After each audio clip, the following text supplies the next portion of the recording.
Hello everyone and welcome to my presentation, Hearing Loss, One Size Fits All. Couldn't get really creative with the names there, but there you have it. So we had a patient who is a 20-year-old female. She came in wanting new hearing aids because she had recently lost her right hearing aid and the left one wasn't working. She was previously wearing Oticon Open S1 hearing aids with standard receivers and open domes. She has been wearing them for the past 3 years. She reported having hearing loss since her senior year of high school. When asked if there was anything that caused the onset of the hearing loss or if it came on suddenly, she didn't really say much other than she noticed she wasn't hearing as well in class, and that's kind of just how she ended up in hearing aids. She was previously tested at another clinic, and she did not bring that test with her, but we did get her to sign a request form so that we could get those tests and compare our results to her previous ones. She reports that her hearing loss fluctuates and that it does seem to be different from when she got her last test done, but she's not sure how different, as in better or worse, or she said that she used to have a history of ear infection starting around the age of 2, and she had 2 sets of PE tubes, but she hasn't had any sort of major ear infection since the age of about 5 or 6. She didn't report any recent fullness, pain, drainage, tinnitus, dizziness,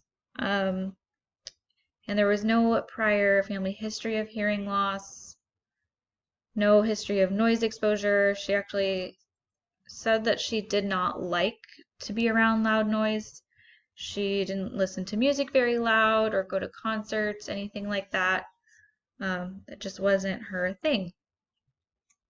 So on with the testing. Her canals were clear in both ears. They were completely unremarkable, except for a little bit of scarring where we could see that there were previously PE tubes. As you can see, tympanometry showed type A's in both ears, so really no concern for any present middle ear problems. ARTs were mostly present, can't rule out, a slight to mild loss or anything like that, but not a ton of concerns there either. Pure tone testing, I have to apologize, this software saves no responses in kind of a funny way. It brings them up to the top. But as you can see, there was a moderate to profound hearing loss in both ears. So we were definitely excited with the fluctuating nature of the hearing loss to get the results back from the other audiologist so that we could compare what she had previously.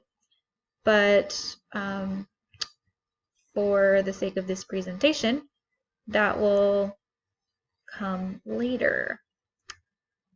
So, oops, too far. She had a PTA of 78 in the right ear and 60 in the left ear.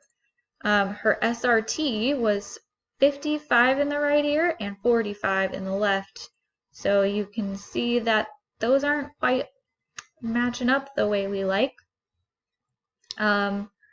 We also thought it was odd because she had at 75 dB a 92% and a 96% in each ear.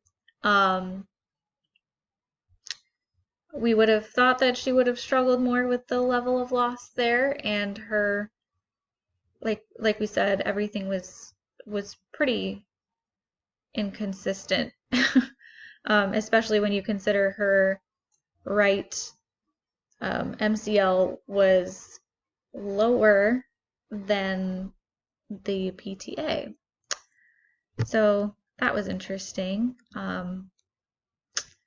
So kind of going back to our pure tones for a second, we were taking a look. We didn't see any real conductive components that we could have seen improvement from previously. So we were just curious about that. And then these are my questions for you guys. What other tests would you have done? I can already say we would have done OAEs, but unfortunately at this clinic our OAE machine is not working. How would you go about fitting this patient with her newest pair of hearing aids? What other questions might you have asked her about her previous experience with hearing aids, or what kind of earpiece would you have expected to see her in, and what kind of hearing aid would you be putting her in next? And just overall, what would you be doing next with this patient? It was kind of a odd one to go about, but I can't wait to hear what questions you guys have and what all you would have to say about this patient.